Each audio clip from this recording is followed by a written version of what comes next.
नमस्कार, news one India देख रहे हैं आप। मैं हूं आपके साथ पूजा अग्रवाल। बुलेटिन में आप सभी का स्वागत है। शुरुआत हरियाणा की खबरों के साथ करेंगे। हरियाणा के मुख्यमंत्री नायब सिंह सैनी सीमा पार से हुई गोलीबारी में जान गंवाने वाले सेना के लॉन्स नायक दिनेश कुमार के पैतृक गांव पहुंचे।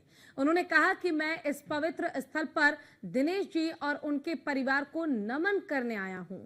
मैं भगवान से प्रार्थना करता हूं कि वो ऐसी दिव्यंगत आत्मा को अपने श्री चरणों में स्थान दे।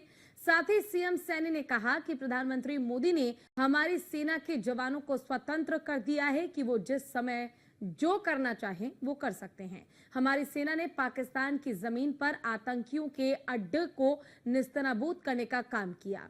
हमारी लड़ाई आतंकियों के खिलाफ है और ये लड़ाई तब तक चलती रहेगी जब तक आतंकियों का खात्मा नहीं हो जाता।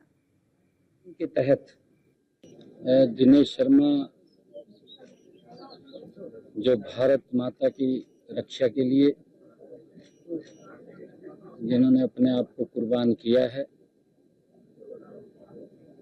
और जो पाकिस्तान के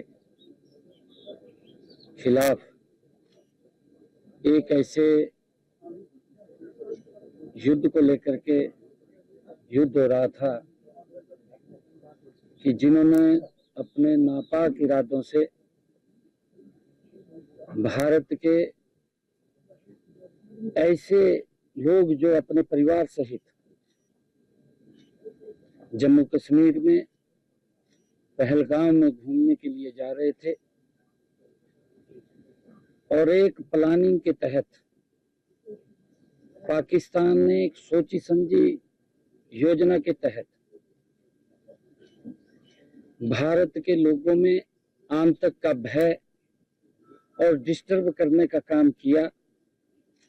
उन्होंने जिस प्रकार से हमारे निहत्थे लोगों पर उनके परिवार के सामने उनको गोलियों से भून दिया। देश के यशस्वी प्रधानमंत्री आदरणीय मोदी जी ने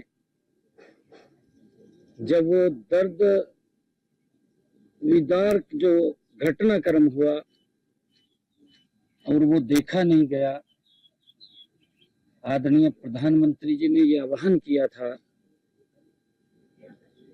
कि आतंकवादियों की जो बची कुची जमीन है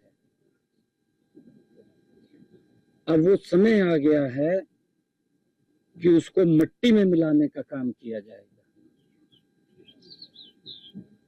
आदरणीय प्रधानमंत्री मोदी जी ने जो शब्द कहे थे, हमारे जांबाज सैनिकों ने, हम उनको सलाम करते हैं। भारत के 140 करोड़ लोगों की रक्षा सुरक्षा के लिए पाकिस्तान की उस सरजमी के अंदर जाकर के जहां पर वो आतंकवाद पनप रहा था, जहां से आतंकवाद निकलता था, उस भूमि को टारगेट करके मिट्टी में मिलाने का काम हमारे नौजवान ने किया है। हम उनको सलाम करते हैं।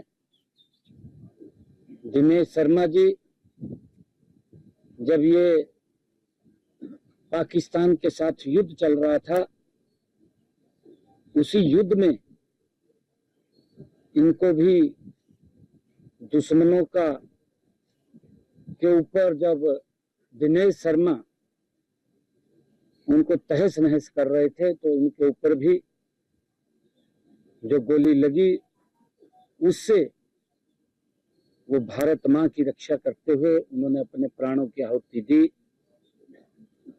आज मैं परिवार में मैं उनको नमन करने के लिए आया था। उनके परिवार को मिला, उनके बच्चों को मिला। पूरी सरकार, आदरणीय मोदी जी और हमारी हरियाणा सरकार पूर्ण रूप से परिवार के साथ खड़ी है। पूरा देश नहीं, आदरणीय प्रधानमंत्री जी ने राष्ट्र के नाम संबोधन में उन्होंने एक शब्द कहा था। उन्होंने ये शब्द कहा था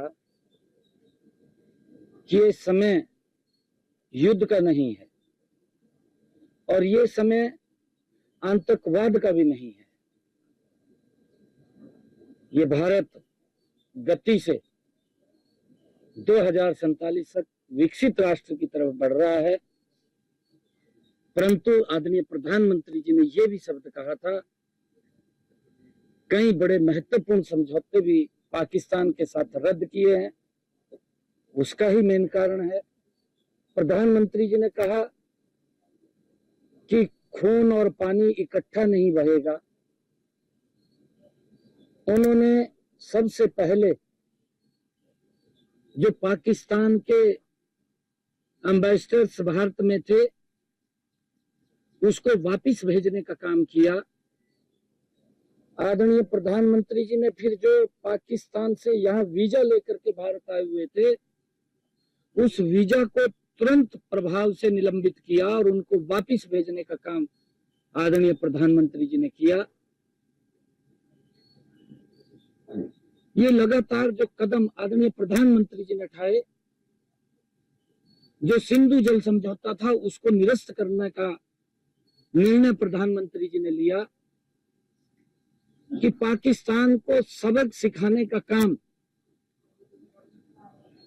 वो किया गया। और प्रधानमंत्री जी ने जो शब्द कहे कि ये समय युद्ध का भी नहीं है, ये समय आतंकवाद का भी नहीं है। आदरणीय प्रधानमंत्री जी ने जो शब्द कहे थे कि जो आतंकवादियों की बची कुची जमीन है उसको मट्टी में मिलाने का समय है।